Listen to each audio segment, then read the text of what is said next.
Good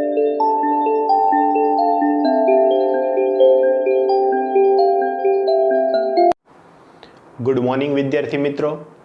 સ્થિત વિદ્યુતશાસ્ત્રમાં આગળ વધીએ એ પહેલાં આપણે કુલમનો નિયમ, વિદ્યુત ક્ષેત્ર, વિદ્યુત સ્થિતિમાન અને વિદ્યુત સ્થિતિ ઉર્જા જેવા ટોપિકો છે એ કમ્પ્લીટ કર્યા છે. આજે નવો ટોપિક ચાલુ કરીએ છીએ જે છે વિદ્યુત ડાયપોલ મોમેન્ટ, જેમને કહેવાય છે વિદ્યુત દ્વિધ્રુવીય અથવા તો ઇલેક્ટ્રિક ડાયપોલ તરીકે ઓળખવામાં આવે છે. ખૂબ જ અગત્યનો ટોપિક છે, તેથી ખાસ કરીને ધ્યાન આપજો. અવારનવાર આને રિલેટેડ પ્રશ્ન છે પૂછાતા આવ્યા છે. તો જોજો, કોને કહેવાય વિદ્યુત દ્વિધ્રુવીય? તો એકબીજાથી પરિમિત અંતર, ધારો કે પરિમિત અંતર છે 2a, એકબીજાથી પરિમિત અંતરે રહેલા સમાન મૂલ્ય અને વિજાતીય પ્રકારના વિદ્યુત ભારોથી બનતી રચનાને વિદ્યુત ડાયપોલ કહે છે. બેવના મૂલ્ય કેવા છે? સમાન, પણ બંને કેવા છે? વિજાતીય પ્રકારના. તો કે એકબીજાથી પરિમિત એટલે કેવું કે જે ફાઇનાઇટ હોય, માપી શકાય તેવું, એમ નજીકનું અંતર હોય એવા, અને સમાન મૂલ્ય અને વિજાતીય વિદ્યુત ભારોથી બનતી રચનાને વિદ્યુત ડાયપોલ કહે છે. તો આકૃતિમાં +q અને -q વિદ્યુત ભારોને L બરાબર 2a જેટલા અંતરે રાખીને એક વિદ્યુત ડાયપોલ છે બનાવવામાં આવી છે. આ વિદ્યુત ડાયપોલની ડાયપોલ મોમેન્ટ, વિદ્યુત ડાયપોલ છે એને સંજ્ઞા p વડે દર્શાવે, એને ડાયપોલ મોમેન્ટ કહેવાય. તો p સદિશ p બરાબર q × 2a, જ્યાં ડાયપોલ મોમેન્ટ છે પોતે સદિશ રાશિ છે. તેનું મૂલ્ય કઈ રીતે મળે? તો કે બેમાંથી એક વિદ્યુત ભારનું મૂલ્ય, જો અહીંયા માત્ર q જ ધ્યાનમાં લીધું છે, એટલે બેમાંથી એક વિદ્યુત ભારનું મૂલ્ય ઇન્ટુ બે વિદ્યુત ભારો વચ્ચેનું અંતર. આ અંતર અહીંયા આપણે 2a કન્સિડર કર્યું છે. કેમ? એટલે કે આપણી સરળતા માટે નોર્મલી આ રીતે કન્સિડર કરવામાં આવે છે. આગળ આમના રિલેટેડ પ્રશ્નો છે જોવાના છે. તો 2a અંતર હશે તો આપણને આને વ્યાખ્યાયિત કરવું ખૂબ સારી રીતે થઈ જશે. એટલે તો હજુ એકવાર કહું છું, બેમાંથી એક વિદ્યુત ભારનું મૂલ્ય એટલે સંજ્ઞા આવે નહીં. સંજ્ઞા કેવી થઈ જાય? પ્લસ. બેમાંથી એક વિદ્યુત ભારનું મૂલ્ય અને તેની વચ્ચેના કુલ અંતર છે એના ગુણાકારને વિદ્યુત ડાયપોલ મોમેન્ટ કહે છે. કેવી રાશિ છે? સદિશ રાશિ. તો એની દિશા કઈ? તો કે જોજો, આમાં જ મેન ભૂલ થતી હોય છે. એની દિશા કઈ? તો કે ઋણ વિદ્યુત ભારથી ધન વિદ્યુત ભાર તરફ. ઋણ વિદ્યુત ભારથી ધન વિદ્યુત ભાર તરફ. આ છે ડાયપોલ મોમેન્ટની દિશા. નોર્મલી આપણે શું કરતા હતા? વિદ્યુત ક્ષેત્ર કઈ દિશામાં હતું?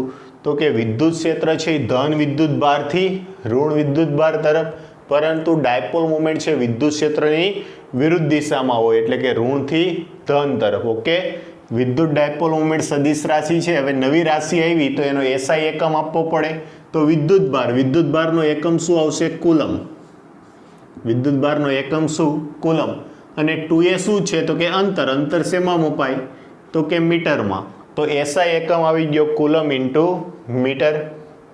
એનું પારિમાણિક સૂત્ર આપીએ તો કુલમ એટલે વિદ્યુત ભારનું પારિમાણિક સૂત્ર Q = IT ઉપરથી A1 T1 આ કુલમનું આવ્યું, અને અંતર માટે L1. તો આને વ્યવસ્થિત લખીએ તો આ રીતે લખાશે M0 L1 T1 A1.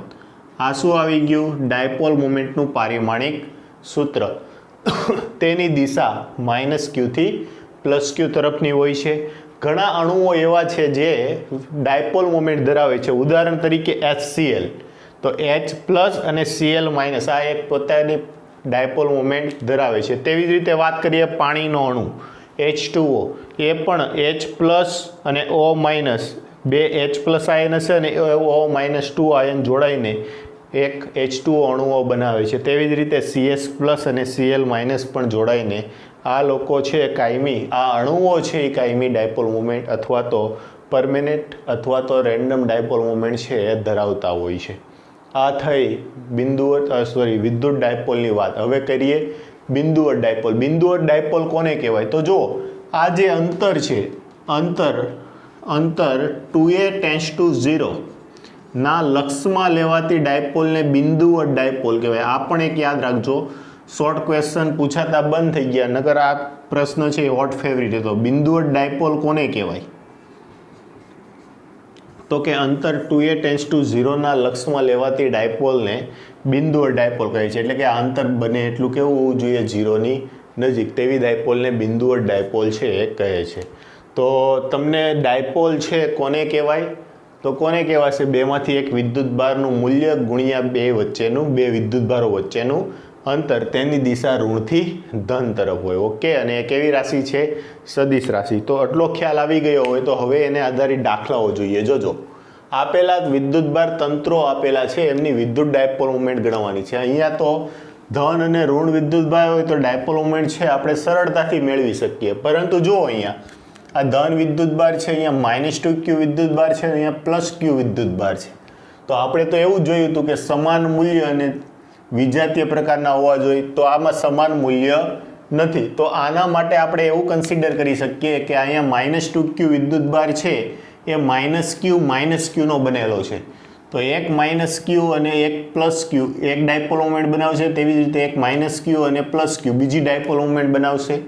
તો જો આ ડાયપોલની ડાયપોલ મોમેન્ટ ક્યાં? તો માઇનસ થી પ્લસ તરફ. તો અમને કહું ડાયપોલ મોમેન્ટ P1. ઓકે, તેવી રીતે આ બીજી એક ડાયપોલ બનશે માઇનસ થી પ્લસ, આ ડાયપોલ મોમેન્ટ P2. તો ડાયપોલ મોમેન્ટ P1 બરાબર કેટલું હશે? તો કે P1 બરાબર બેમાંથી એક વિદ્યુતભારનું મૂલ્ય અને એની વચ્ચેનું અંતર કેટલું છે? D. P1 બરાબર Q ઇન્ટુ D. તેવી રીતે P2 બરાબર પણ શું આવશે? તો કે Q ઇન્ટુ D. બીજું, આ બે ડાયપોલ મોમેન્ટ બની, આ બે ડાયપોલ મોમેન્ટ વચ્ચેનો ખૂણો કેટલો? તો કે theta is equal to 90 degree.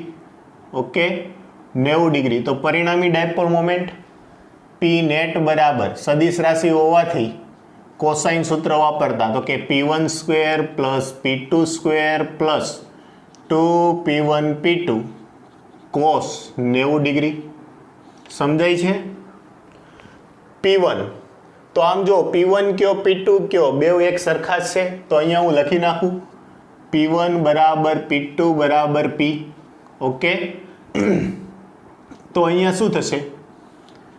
P square plus cos 90ની કિંમત 0, 0 સાથે કોઈ પણ ગુણાકારમાં 0.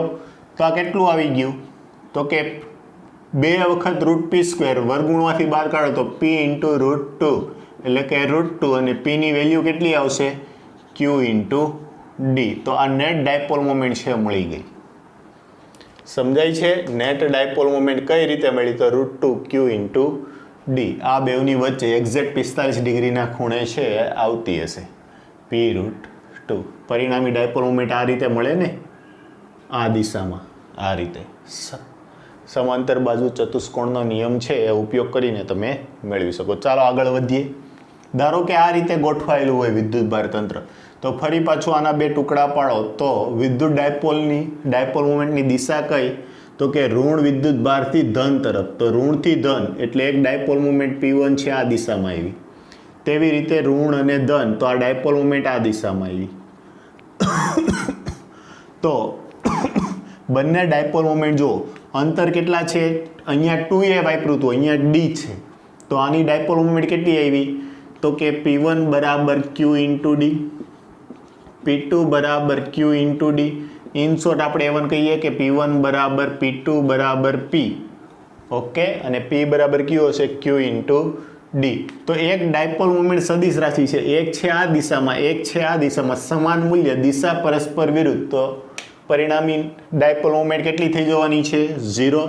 તો કે P નેટ બરાબર આ દિશાને ડાયપોલ મોમેન્ટ છે અને હું પ્લસ લઉં તો કે P2 I કેપ એક્સ અક્ષની દિશામાં છે, તો અને આને હું કેવી લઉં? માઇનસ. તો minus P2 I cap P1 લઈએ ચાલો ને, પરંતુ આ તો છે જ તે, તેથી નેટ ડાયપોલ મોમેન્ટ કેટલી થઈ જશે?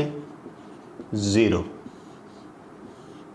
ઓકે, ચાલો આગળ વધીએ. સમજાય છે? સમાન મૂલ્ય, દિશા પરસ્પર વિરુદ્ધ, નેટ ડાયપોલ મોમેન્ટ કેટલી થઈ જવાની છે? 0. આના માટે જોઈએ, અહીંયા +Q વિદ્યુતભાર છે, તો +Q વિદ્યુતભારના બે ભાગ પડે Q. તો એક Q વિદ્યુતભાર આની સાથે ને એક Q વિદ્યુતભાર આની સાથે. તો આ એક ડાયપોલ મોમેન્ટ બની માઇનસ ક્યુથી પ્લસ ક્યુ તરફની, તો એની દિશા કઈ હોય તો કે આ દિશામાં P1. આમની ડાયપોલ મોમેન્ટ માઇનસથી પ્લસ તરફ એટલે આ દિશામાં. હવે આ દિશામાં હોય તો આને આ રીતે ખેંચું, આ કઈ ડાયપોલ બની P1. આને આ રીતે આગળ જવા દઉં તો આ કઈ ડાયપોલ બની P2. ઓકે, બીજું ત્રણેય બાજુઓ છે એક સમાન છે એટલે કે સમાંતર સમબાજુ ત્રિકોણ છે, તો આ ખૂણો 60નો હશે, તો આ ખૂણો પણ કેટલાનો આવશે 60 ડિગ્રીનો આવશે. તો આના માટે આપણે એમ કહી શકીએ કે P1 બરાબર P2 બરાબર P બરાબર Q ઇન્ટુ D. અને નેટ ડાયપોલ મોમેન્ટ માટે તો કે P નેટ બરાબર under root P1 square plus P2 square plus 2P1 P2 cos 60. Okay, ચાલો શું થશે P square plus P square થઈ જશે એટલે 2P square plus 2P square cos 60 બરાબર કેટલા થાય તો કે cos 60 બરાબર 1/2 કેન્સલ થઈ ગયા. 2P square plus P square √3P square, તો P સ્ક્વેર એટલે √3 ઇન્ટુ P થયું અને Pની કિંમત કેટલી છે √3Q ઇન્ટુ D. તો આ મળી ગયું નેટ ડાયપોલ મોમેન્ટ. ઓકે, તો આ રીતના દ્વારા તમે છે નેટ ડાયપોલ મોમેન્ટ છે મેળવી શકો છો. હજુ જો એના ખૂણાઓ મેળવવા હોય તો ખૂણાઓ માટે એટલું યાદ રાખો કે જો આ સમાન મૂલ્ય હોય તો ખૂણો છે એક્ઝેક્ટ એનો લંબ દ્વિભાજક બને, એટલે આના માટે ખૂણો 45 ડિગ્રી આવશે દિશા નક્કી કરવી હોય તો. આમની દિશા છે આમનો લંબ દ્વિભાજક એટલે એક્ઝેક્ટ વચ્ચેનો 30 ડિગ્રી છે આવશે અને પછી આ માઇનસ x અક્ષ સાથે 30 ડિગ્રીનો ખૂણો બનાવે, એવી રીતે છે તમે આન્સર આપી શકો. ઓકે, તો ચાલો અમને નોટ ડાઉન કરો, પછી આને આધારિત દાખલાઓ એટલે આ વધારેની થિયરીઓ છે એ આપણે જોઈએ. ચાલો આગળ વધીએ. તો ખૂબ જ મોસ્ટ આઈએમપી પ્રશ્ન, આ ચેપ્ટરનો મોસ્ટ આઈએમપી પ્રશ્ન, આ થિયરી પણ છે પૂછાતી હોય છે બોર્ડમાં અને આને આધારિત ઘણી વખત છે દાખલાઓ પણ પૂછાતા હોય છે. તેથી આપણા માટે ખૂબ જ આઈએમપી પ્રશ્ન, મોસ્ટ આઈએમપી પ્રશ્ન છે. ઓકે, જે થિયરી છે તે તો કે વિદ્યુત ડાયપોલની અક્ષ પર વિદ્યુત ક્ષેત્રનું સૂત્ર તારવું.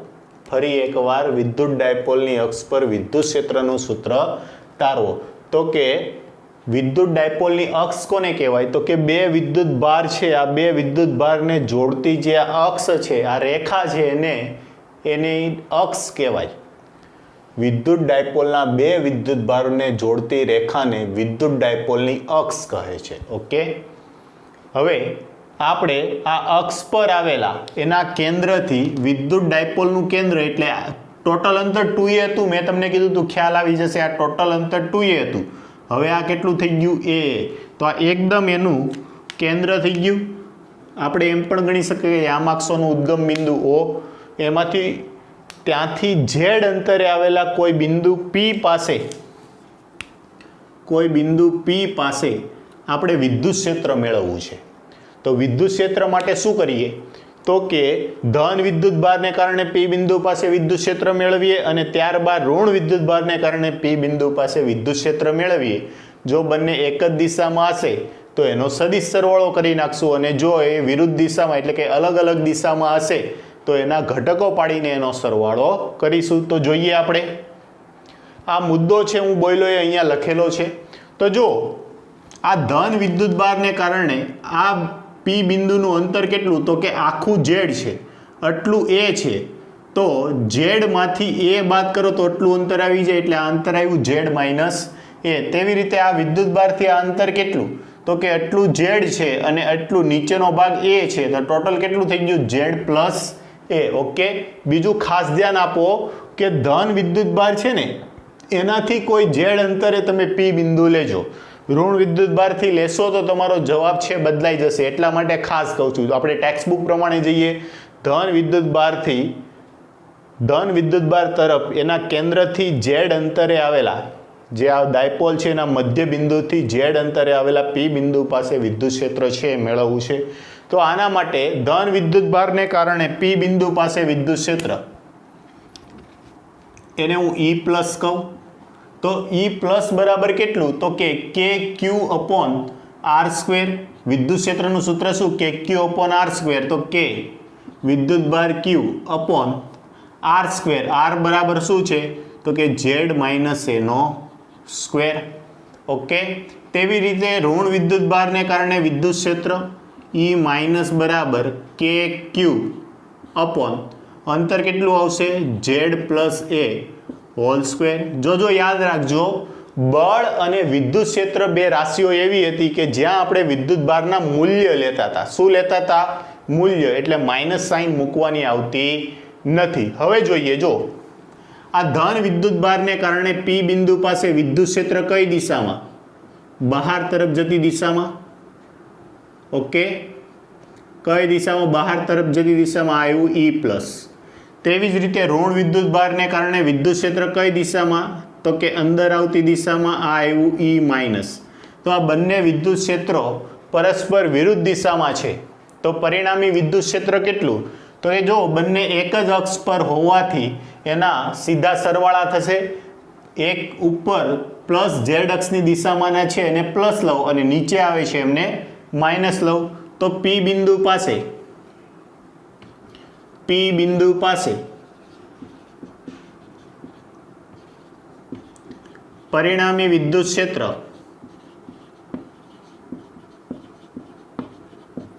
EP બરાબર શું આવશે? ઉપર જાય છે એને પ્લસ લઉં તો કે EP plus minus E minus. ચાલો, E પ્લસ બરાબર કેટલું છે તો કે ક્યુ upon Z minus A square. પછી માઇનસની સાઇન કે ક્યુ upon Z plus A square. કે ક્યુ છે સામાન્ય કાઢ્યું તો 1 અપોન ઝેડ માઇનસ એ હોલ સ્ક્વેર. માઇનસની નિશાની 1 અપોન ઝેડ પ્લસ એ હોલ સ્ક્વેર. આમનો લસ્સા લો. લસ્સા લ્યો તો આ બેવનો ગુણાકાર અને આ બેવનો ક્રોસ ગુણાકાર થઈ જશે. તો કંઈક આવું થશે કે ક્યુ Z plus A square minus Z minus A square ના છેદમાં બેવનો પોતપોતાનો વર્ગ Z square minus A square આખાનો વર્ગ. સમજાણું? એ માઇનસ બી એ પ્લસ બી એ સ્ક્વેર માઇનસ બી સ્ક્વેર તફાવતનું સૂત્ર. આમનું તમે સાદરૂપ આપો તો શું થશે? જો આપી દઉં છું, Z square plus 2AZ plus A square minus તફાવત માટે Z square minus 2AZ plus A square. છેદનું પદ જે છે તે Z square minus A square whole square. આ માઇનસની નિશાની અંદર જાય તો minus Z square plus 2AZ minus A square. તો plus Z square minus Z square plus A square minus A square cancel. 2AZ plus 2AZ 4AZ થઈ ગયા. તો આનું સાદરૂપ છે અહીંયા રીતે લખું કે ક્યુ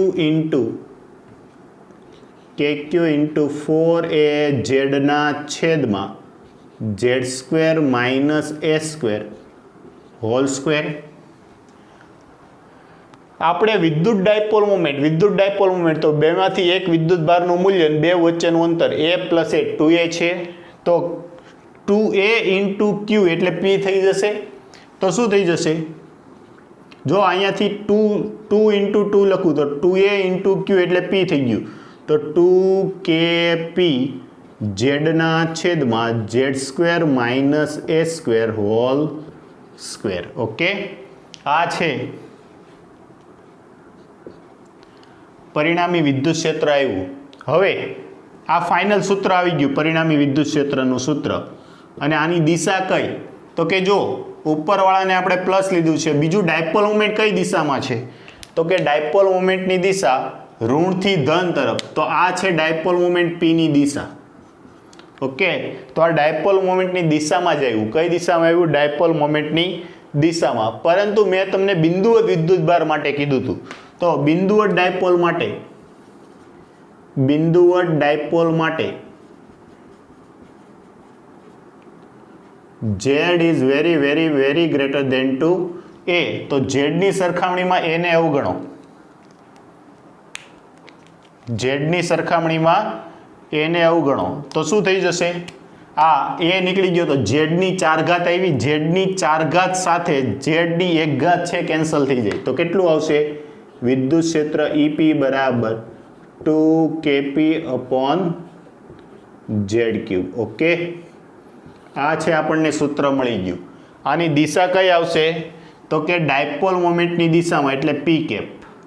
સાથે શું રાખી દઉં છું? પી કેપ, કેમ કે એની દિશા ડાયપોલ મોમેન્ટની દિશામાં. ડાયપોલ મોમેન્ટ ક્યાં છે? ઋણ વિદ્યુત ભારથી ધન વિદ્યુત ભાર તરફ. તો આની દિશા પણ છે ઋણ વિદ્યુત ભારથી ધન વિદ્યુત ભાર તરફ, એટલે ઝેડ અક્ષ ઉપર પ્લસ ઝેડ અક્ષ ઉપર તરફ જતી દિશામાં. તો આ આવી ગયું. જો ડાયપોલ બિંદુઓ જ નથી તોનું સૂત્ર, અને જો ડાયપોલ બિંદુઓ જ છે તો એના માટે 2kp upon Z cube into P cap. Okay, ફરી એકવાર શું કરો? બંને વિદ્યુત ભારોને કારણે પર્સનલી વિદ્યુત ક્ષેત્ર મેળવી લો. આ વિદ્યુત ક્ષેત્ર ધન વિદ્યુત ભારને કારણે ઉપર તરફ, ઋણ વિદ્યુત ભારને કારણે નીચે તરફ, એક જ દિશામાં હોવાથી એટલે એક જ અક્ષ પર હોવાથી એનો સીધો જ સરવાળો કરી દીધો. સીધો સરવાળો કરીને સાદરૂપ આપતા આપણને જવાબ કેટલો મળ્યો? 2kpz upon Z square minus A square. આ પદ ક્યાંથી આવ્યું? પી ક્યાંથી આવ્યું? તો આને તમે વ્યવસ્થિત લખો તો આમાંથી 2a અને આ q ભેગા થઈને ડાયપોલ મોમેન્ટ p બનાવે. એની વેલ્યુ છે મેં અહીંયા મૂકી એટલે આ સમીકરણ છે મને આ મળ્યું. ઓકે, તો ડાયપોલ મોમેન્ટ વિદ્યુત ડાયપોલની અક્ષ પર સૂત્ર મળ્યું 2kp upon Z cube into P cap. જ્યાં ઝેડ શું છે? તો કે એના કેન્દ્રથી અંતર. શું છે? કેન્દ્રથી અંતર. તો તમે અહીંયા જોઈ શકો છો કે વિદ્યુત ક્ષેત્ર જે આવ્યું એ અંતરના ઘનના વ્યસ્ત પ્રમાણમાં આવ્યું. અંતરના ઘનના વ્યસ્ત પ્રમાણમાં. જ્યારે સાદો વિદ્યુત ભાર લેતા હતા તો એનું વિદ્યુત ક્ષેત્ર 1/r² અનુસાર આવતું હતું, એના બદલે 1/r³ અનુસાર આવ્યું. પણ અહીંયા શું થઈ ગયું છે? ડાયપોલ આવી ગઈ છે. શું આવી ગયું છે? ડાયપોલ. ચાલો આગળ વધીએ. ફરી પાછો મોસ્ટ આઈએમપી પ્રશ્ન કયો છે? તો કે વિદ્યુત ડાયપોલની વિષુવ રેખા પર વિદ્યુત ક્ષેત્રનું સૂત્ર તારવો. તો વિદ્યુત ડાયપોલની વિષુવ રેખા કોને કહેવાય? તો કે બંને વિદ્યુત ભારોને જોડતી રેખાના લંબ દ્વિભાજકને. આ લંબ દ્વિભાજક આવી તો આ વાય એક્સ જે આવી એને શું કહેવાય છે? વિષુવ રેખા કહેવાય. શું કહેવાય? વિષુવ રેખા. તો આ વિષુવ રેખા ઉપર ડાયપોલના કેન્દ્રથી વાય અંતરે આવેલા કોઈ બિંદુ પી પાસે વિદ્યુત ક્ષેત્ર મેળવવું છે. આ માટે આપણે ધન વિદ્યુત ભારથી પી બિંદુને કારણે વિદ્યુત ક્ષેત્ર અને ઋણ વિદ્યુત ભારને કારણે પી બિંદુ પાસે વિદ્યુત ક્ષેત્ર મેળવી અને એના સદિશ સરવાળો છે કરવો પડે. ઓકે, આ જે મુદ્દાઓ અહીંયા લખેલા છે એવા તમે અહીંયા લખી શકો અને લખવાના થિયરી પૂછાય ત્યારે. ચાલો આગળ વધીએ. તો આ ધન વિદ્યુત ભાર છે. આ ધન વિદ્યુત ભારને કારણે પી બિંદુ પાસે વિદ્યુત ક્ષેત્ર. તો ધન વિદ્યુત ભાર હોવાથી વિદ્યુત ક્ષેત્ર આ દિશામાં આવશે. જો મેં અહીંયા દર્શાવ્યું તો આ વિદ્યુત ક્ષેત્ર છે એ કોના કારણે મળ્યું? ધન વિદ્યુત ભારને કારણે. અને એ કેટલું હશે? તો કે kq અપોન આ અંતર કેટલું? તો જો આ y છે, સોરી આ a છે, આ y છે, આ કાટકોણ ત્રિકોણ બની ગયો તો આટલું અંતર કેટલું આવશે? √y² + a². પરંતુ વિદ્યુત ક્ષેત્રમાં અંતરનો વર્ગ હોય તો આ અંતર કેટલું આવી જશે? y² + a². ઓકે, તેવી રીતે જો ઋણ વિદ્યુત ભારથી કહીએ તો અંતર એક સરખું જ થશે. ઋણ વિદ્યુત ભારને કારણે વિદ્યુત ક્ષેત્ર અંદર તરફ આવતી દિશામાં એટલે આ દિશામાં. તો આ વિદ્યુત ક્ષેત્ર આવશે E - બરાબર kq અપોન y² + a². હવે આ જે વિદ્યુત ભાર છે, વિદ્યુત ભારથી આ ડાયપોલની અક્ષ સાથે થીટા ખૂણો બનાવે છે. તેવી જ રીતે આ વિદ્યુત ભાર પણ થીટા ખૂણો બનાવે છે. બીજું, આ ડાયપોલની ડાયપોલ મોમેન્ટ ઋણથી ધન તરફ એટલે ઉપર તરફ જતી દિશામાં છે. ઓકે, આ પીની દિશા છે. તો જો આ બંને વિદ્યુત ક્ષેત્રો મળ્યા, બે અલગ અલગ દિશામાં મળ્યા. અલગ અલગ દિશામાં મળ્યા તો આનો ઘટકો પાડવા પડે. તો જો સમાંતર રેખાની છેદિકા એક આ રીતે આવી, એક બીજી આ રીતે આવી, તો આ ખૂણો પણ કેટલો આવશે? થીટા આવશે. તો આ થીટા હોવાથી આના બે ઘટકો પડશે E પ્લસના. કયા કયા? બીજી રીતે જો આ કહી શકો તમે કે અહીં E માઇનસ E પ્લસ બરાબર E માઇનસ બરાબર E લઈ લો. અને એ કેટલું આવે છે? તો કે kq અપોન y² + a² જેટલું. ઓકે, આ બે સરખા જ છે, એને બરાબર એ લઈ લઉં છું. તો આનું છે આ થીટા ખૂણો બનાવતો હોવાથી એક્સ અક્ષ સાથેનો ઘટક, આ ઘટક કયો આવશે? તો કે આ ઘટક આવશે e પ્લસ કોસ થીટા, અને લંબ ઘટક કયો આવશે? e plus sine theta. સમજાય છે? તેવી જ રીતે આ વિદ્યુત ક્ષેત્ર E માઇનસ છે, એક્સ અક્ષ સાથે થીટા ખૂણો બનાવે છે, તો આ ઘટક આવશે, કયો આવશે? E માઇનસ કોસ થીટા, અને નીચેનો ઘટક કયો આવશે? E minus sine theta. Okay, જગ્યાનો અભાવ છે એટલે આ રીતે જો આના ઘટકો આવ્યા E plus cos theta, E minus cos theta, સમાન મૂલ્ય, દિશા પરસ્પર વિરુદ્ધ, નાબૂદ કરી નાખશે. આમનો ઘટક નીચે તરફ E આવ્યો E પ્લસ સાઇન થીટા, આનો ઘટક આવ્યો નીચે તરફ E માઇનસ સાઇન થીટા, બે એક જ દિશામાં છે, એક જ દિશામાં છે, તો બંનેને કારણે પરિણામી વિદ્યુત ક્ષેત્ર નીચે તરફ આવશે. નીચે તરફની દિશા એટલે ડાયપોલની કેવી દિશા થઈ ગઈ? વિરુદ્ધ દિશા થઈ ગઈ. સમજાય છે? અથવા જો આ નથી સમજાતું તો તમે શું કરો, તો કે આ વિદ્યુત ક્ષેત્ર છે એના બે ઘટકો પાડી નાખો, જે મેં આ પાડ્યા એ જ રીતે. હવે આને સંજ્ઞા સાથે દર્શાવી દો. તો પરિણામી વિદ્યુત ક્ષેત્ર P બિંદુ પાસે, પરિણામી વિદ્યુત ક્ષેત્ર EP બરાબર, પેલા આનું લ્યો, તો કે E પ્લસ આ ઘટક છે એ પ્લસ એક્સ અક્ષ તરીકે પ્લસ વાય અક્ષ તરફ હોવાથી E plus cos theta I cap minus નીચે તરફનો E plus sine theta J cap. Okay, આ માત્ર પ્લસ માટે આવ્યું. તેવી રીતે માઇનસ માટે પ્લસ, માઇનસ માટે આ, તો શું લખી શકો તમે? E minus cos theta minus I cap આવશે. દિશા કઈ છે? ઋણ છે, અથવા તો માઇનસની નિશાની છે અહીંયા આગળ આપી દો, આઈ કેપ, અને આ પણ નીચે તરફ છે એટલે minus E plus sine theta J cap. તો જો E plus cos theta I cap, E minus cos theta I cap સમાન મૂલ્ય છે, દિશા પરસ્પર, એટલે આ કેન્સલ આઉટ થઈ જશે. તો minus E plus sine theta J cap minus E plus sine theta J cap, sorry આ E માઇનસ આવશે, એ minus sine theta J cap, બે એક જ દિશામાં હોવાથી તો કેટલું થઈ જશે? તો કે -2E સાઇન થીટા, સોરી માફ કરજો, જો આ છે એ વાય અક્ષ દર્શાવી છે, કેવી અક્ષ? વાય અક્ષ. તો આ ઘટક આવશે જે કેપ, અને જે આ ઉપર અને નીચે છે ઝેડ અક્ષ દર્શાવી છે, તો આ કે કેપ આવશે. હો ને, થોડુંક ધ્યાન આપજો. આ કઈ આવશે? જે કેપ, અને આ આવશે કે કેપ. તો આ આવ્યું -2E સાઇન થીટા કે કેપ. ચાલો, -2 ગુણ્યા વિદ્યુત ક્ષેત્ર E કેટલું છે? તો કે E છે કે ક્યુ upon Y square plus A square ગુણ્યા સાઇન થીટા. આકૃતિની ભૂમિતિ પરથી સાઇન થીટા બરાબર સામેની બાજુના છેદમાં કર્ણ, સામેની બાજુ છે એના છેદમાં વાય સ્ક્વેર પ્લસ એ સ્ક્વેરની વર્ગમૂળ છે એટલે 1/2 ઘાત કહેવાય, ઇન્ટુ કે કેપ. હવે કે કેપ એટલે ઉપર તરફ જતી દિશા, અને આની ડાયપોલ મોમેન્ટ પણ ઉપર તરફ જ છે, તો કે કેપની દિશા છે એ ડાયપોલની દિશા કહેવાય. ઓકે, તો જુઓ અહીંયા માઇનસની નિશાની એમનો જ રાખવું, આ 2 આ એ અને ક્યુ, 2AQ બરાબર શું બની જશે? ડાયપોલ મોમેન્ટ P, તો કે માઇનસ કેપી. સમજાય છે? 2Q અને A એટલે ડાયપોલ મોમેન્ટ P, તો કહેતો હતો માઇનસ કેપીના છેદમાં વાય સ્ક્વેર પ્લસ એ સ્ક્વેરની 3/2 ઘાત, આધાર સરખા, ઘાતનો સરવાળો, આની કંઈ નહીં તો એક ઘાત હોય, 1 + 1/2 3/2 ઇન્ટુ પી કેપ થઈ ગયું. સમજાણું? તો આ છે તમને પરિણામી વિદ્યુત ક્ષેત્ર છે P બિંદુ પાસેનું સૂત્ર મળી ગયું. પણ જો બિંદુવત ડાયપોલ માટે શું કહે લખી શકો તમે?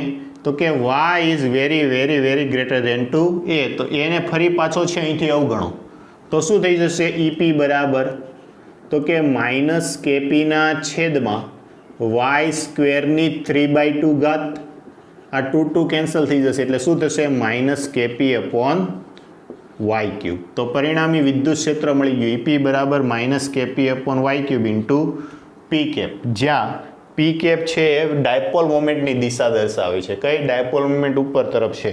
તો આ માઇનસની સાઇન શું દર્શાવે? તો કે માઇનસ સાઇન એવું દર્શાવે છે કે વિદ્યુત ક્ષેત્ર છે એ ડાયપોલ મોમેન્ટની વિરુદ્ધ દિશામાં છે. જો ડાયપોલ મોમેન્ટ આમ તરફ અને વિદ્યુત ક્ષેત્ર નીચે તરફ, તો આ માઇનસ સાઇન શું દર્શાવે છે કે વિદ્યુત ક્ષેત્ર છે ડાયપોલ મોમેન્ટની વિરુદ્ધ દિશામાં છે. હવે આ પણ જુઓ તો કે ડાયપોલની અક્ષપલ્યો કે વિષુવરેખાપલ્યો વિદ્યુત ક્ષેત્ર છે અંતરના ઘનના વ્યસ્ત પ્રમાણમાં છે, એટલે કે 1/r³ અનુસાર ઘટે છે. ઓકે, તો આ હતું વિદ્યુત ક્ષેત્ર, બિંદુઓ ડાયપોલનું વિદ્યુત ક્ષેત્ર EP બરાબર -kp/y³ ઇન્ટુ પી કેપ. બેવ ખાસ યાદ રાખજો, આ કોના અનુસાર ઘટે છે? 1/r³. તેવી રીતે પેલું પણ 1/r³ અનુસાર છે ઘટે છે.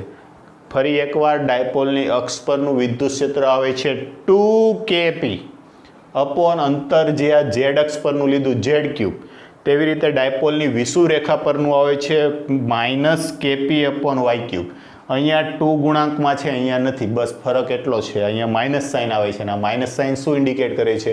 ડાયપોલ મોમેન્ટની વિરુદ્ધ દિશામાં આ વિદ્યુત ક્ષેત્ર છે. ઓકે, તો આ બે સૂત્ર છે મોસ્ટ આઈએમપી છે. આને આધારિત દાખલાઓ પણ છે પૂછાતા હોય છે, એટલે ખાસ આ બંનેને ધ્યાનથી છે એ તૈયાર કરવાના છે. ચાલો આમને નોટ ડાઉન કરો, પછી આને આધારિત દાખલાઓ જોઈએ. અને બીજું એક વૈશ્વિક સ્વરૂપ છે. આ આપણે કેવું જોયું કે ડાયપોલની અક્ષ પરનું બિંદુ હોય તો મળશે, અથવા તો ડાયપોલની વિષુવરેખા પરનું બિંદુ હોય તો મળે. પણ અહીંયા કોઈ રેન્ડમ કોઈ બિંદુ આપી દીધું ને એના પર તમારે વિદ્યુત ક્ષેત્ર મેળવવું છે, તો કઈ રીતે મેળવવું? તો એનું સૂત્ર છે આપણે તારવીએ. પહેલાં આને નોટ ડાઉન કરો. ચાલો આગળ વધીએ. તો હવે છે આપણે એક વૈશ્વિક સૂત્ર તારવી લઈએ કે બિંદુ ગમે ત્યાં હોય, અક્ષ પર હોય કે ડાયપોલની વિષુવરેખા પર હોય કે ગમે ત્યાં હોય, આ સૂત્ર છે તમે લાગુ પાડો એટલે એનું વિદ્યુત ક્ષેત્ર છે મળી જાય. તો જુઓ, આ છે તમારી ટેક્સ્ટ બુકનો કોન્સેપ્ટ નથી, આ બધો એડિશનલ, એટલે JEE નીટ માટેનો એડિશનલ કોન્સેપ્ટ છે. તો જોઈએ તો આ -q વિદ્યુતભાર +q વિદ્યુતભાર એકબીજાથી 2a અંતરે છે અને એક વિદ્યુત ડાયપોલ બનાવે છે. તો આ ડાયપોલની ડાયપોલ મોમેન્ટ કેટલી? તો કે P બરાબર 2aq. બે વિદ્યુતભારનું એકનું મૂલ્ય અને બે વચ્ચેનું અંતર 2a છે. તો આ ડાયપોલનું જે મધ્ય બિંદુ છે ત્યાંથી r અંતરે આવેલા P બિંદુ પાસે આપણે આ સૂત્ર છે તારવવું છે. તો જુઓ અહીંયા આ બિંદુ છે ડાયપોલની અક્ષ સાથે, ડાયપોલની ડાયપોલ મોમેન્ટ કઈ? ઋણથી ધન તરફ, એટલે ડાયપોલની ડાયપોલ મોમેન્ટ P આ દિશામાં છે. ઓકે, એની સાથે થીટા કોણે એક r અંતરે P બિંદુ આવેલું છે. તો આ ડાયપોલની ડાયપોલ મોમેન્ટ P છે જો આ રીતે, તો આ ડાયપોલની ડાયપોલ મોમેન્ટના બે ઘટક પડે. કયું? તો આ થીટા હોવાથી એક ઘટક પડશે આ રીતે. આ કયો પડ્યો કહેવાય? તો કે બિંદુની દિશામાંનો ઘટક. તો આ P હોવાથી આનું મૂલ્ય કેટલું થશે? P, અને આ થીટા હોવાથી આ આવશે P cos થીટા. ઓકે, તેવી રીતે આ ડાયપોલની અક્ષ છે એને લંબ જ ઘટક પડે. તો લંબ એટલે આને લંબ, એટલે આ રીતે કઈ ઘટક પડશે. આવો, આ કેવો પડ્યો? લંબ ઘટક. તો આ કયો આવશે? P sin theta. આને આમ ખેંચો. ઓકે, તો સોરી માફ કરજો, આ છે આ રીતે આવી જશે આ બાજુ P sin થીટા. તો આવા બે ઘટકો પડ્યા, P cos થીટા અને P sin થીટા. હવે જુઓ તો આ બિંદુની દિશામાંનો ઘટક કયો થયો? P cos theta. અને બિંદુની લંબ દિશામાંનો, આ લંબ અક્ષ પરનું બિંદુ આવી ગયું તો P sin થીટા. તો આપણે શું કરીએ? તો કે P બિંદુ છે, એકવાર આ P cos થીટા ડાયપોલ છે એની અક્ષ પરનું બિંદુ છે. તો અક્ષ પરના બિંદુને કારણે P બિંદુ પાસે વિદ્યુત ક્ષેત્ર, તો કે P cos થીટા ડાયપોલના અક્ષ પરના P બિંદુ પાસે વિદ્યુત ક્ષેત્ર E બરાબર આને E ખાલી E કહું તો E કેટલું આવશે E1 બરાબર, તો કે E1 બરાબર આવશે, જો આ છે ડાયપોલની અક્ષ પર એટલે અહીંથી કેવી રીતે દિશામાં આવશે, દૂર તરફ જતી દિશામાં ડાયપોલ મોમેન્ટને ધન કન્સિડર કરીએ તો આ વિદ્યુત ક્ષેત્ર આવ્યું E1.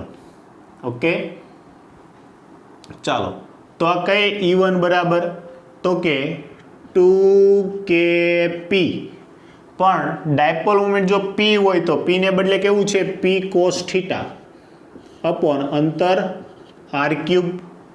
સમજાય છે? આ ડાયપોલ મોમેન્ટની દિશામાં જ આગળ તરફ હશે, આ ડાયપોલ મોમેન્ટની દિશામાં આગળ તરફ 2kp cos θ ના છેદમાં r3. તેવી રીતે P sin θ ઘટકને લીધે, P sin θ ડાયપોલને લીધે P બિંદુ પાસે વિદ્યુત ક્ષેત્ર, એને E2 નામ આપું. શું આપું? E2. તો જો ડાયપોલની વિષુવ રેખા પર વિદ્યુત ક્ષેત્ર છે એને ડાયપોલ મોમેન્ટની દિશાની વિરુદ્ધ દિશામાં હોય, ડાયપોલ મોમેન્ટ આ દિશામાં છે તો વિદ્યુત ક્ષેત્ર એની વિરુદ્ધ દિશામાં, એટલે આ દિશામાં આવશે, આ આવ્યું E2. તો E2 બરાબર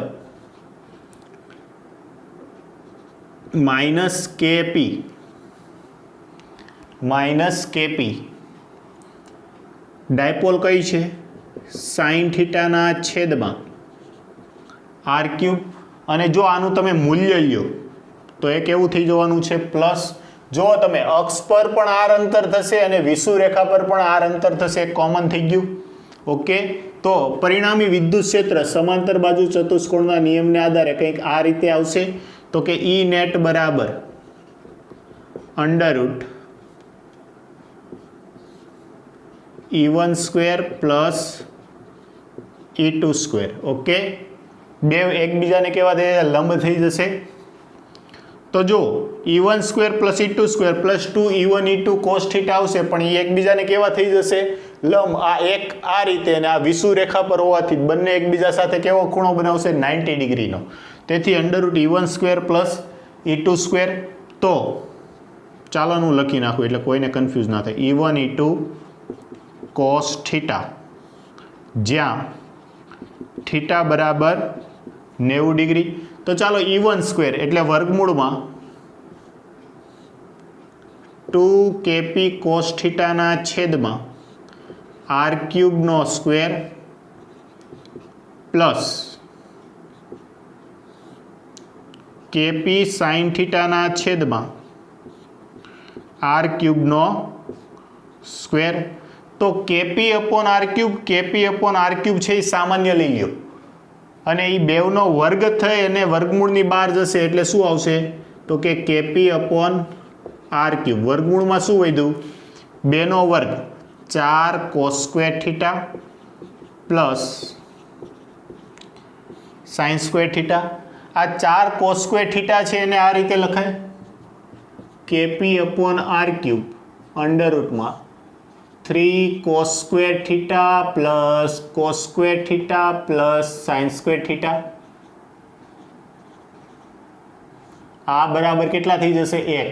તો વિદ્યુત ક્ષેત્ર આવ્યું kp upon r3 √ 3 cos square θ plus 1. આ મળ્યું E નેટ. એટલે કોઈ પણ બિંદુ પાસે વિદ્યુત ક્ષેત્ર શોધવા માટે ડાયપોલની અક્ષ પર હોય, વિષુવ રેખા ઉપર કોઈ પણ બિંદુ પાસે આ સૂત્ર અનુસાર તમે છે મેળવી શકો. કે જ્યાં θ, આ જે ખૂણો છે એ ડાયપોલની અક્ષ સાથે કેટલાનો ખૂણો બનાવે છે એ ધ્યાનમાં લેવાનું. અહીંયા તમે θને બદલે છે ને આલ્ફા લ્યો, આખો ખૂણો છે એ કેટલો લઈ લ્યો? આલ્ફા, કેમ કે θ ઓલરેડી અહીંયા લીધો છે. કે તો આ છે ખૂણો આલ્ફા ને આલ્ફા બરાબર 90. તો આ રીતે ડાયપોલની કોઈ પણ બિંદુ પર છે તમે વિદ્યુત ક્ષેત્ર છે મેળવી શકો છો. ઓકે, તો આ સૂત્ર છે તમે યાદ રાખજો. ચાલો એક દાખલો છે હું તમને હોમવર્કમાં આપું છું કે જો ડાયપોલ મોમેન્ટ આ રીતે છે જે આ અક્ષ સાથે 37 ડિગ્રીનો ખૂણો બનાવે છે અને તમારે એના કેન્દ્રથી આને કહું y અક્ષ અને આને કહું z અક્ષ. તો y અક્ષ પર d અંતરે આવેલા P બિંદુ પાસે વિદ્યુત ક્ષેત્ર છે મેળવવું છે. તો આ ડાયપોલની ના તો અક્ષ પરનું કહેવાય ના તો વિષુવરેખા પરનું કહેવાય. તો આના માટે તો કે શું કરો, તો કે ડાયપોલ મુમેન્ટ છે સદિશ રાશિ હોવાથી આના બે ઘટક પાડો. એક ઘટક છે એ ડાયપોલ બિંદુ છે એની દિશામાંનો, તો આ ઘટક કયો આવશે? પી કોસ 37 ડિગ્રી. અને એક આને લંબ, જે ઘટક પાડ્યો એને લંબ ઘટક, તો એ ઘટક કયો આવશે? પી સાઇન 37 ડિગ્રી. ઓકે, હવે જો તમને આ ત્રિકોણ છે યાદ હોય તો, અને ના હોય તો જોઈ લ્યો. ધારો કે આ ખૂણો છે 37 ડિગ્રી છે, તો આ 37 ડિગ્રી છે એની સામેની બાજુ છે 3 આવે, પાસેની બાજુ 4 આવે અને કર્ણ 5 આવે. કે તો જો અહીંયા કેવું છે cos 37, તો આ ઘટક કયો આવશે?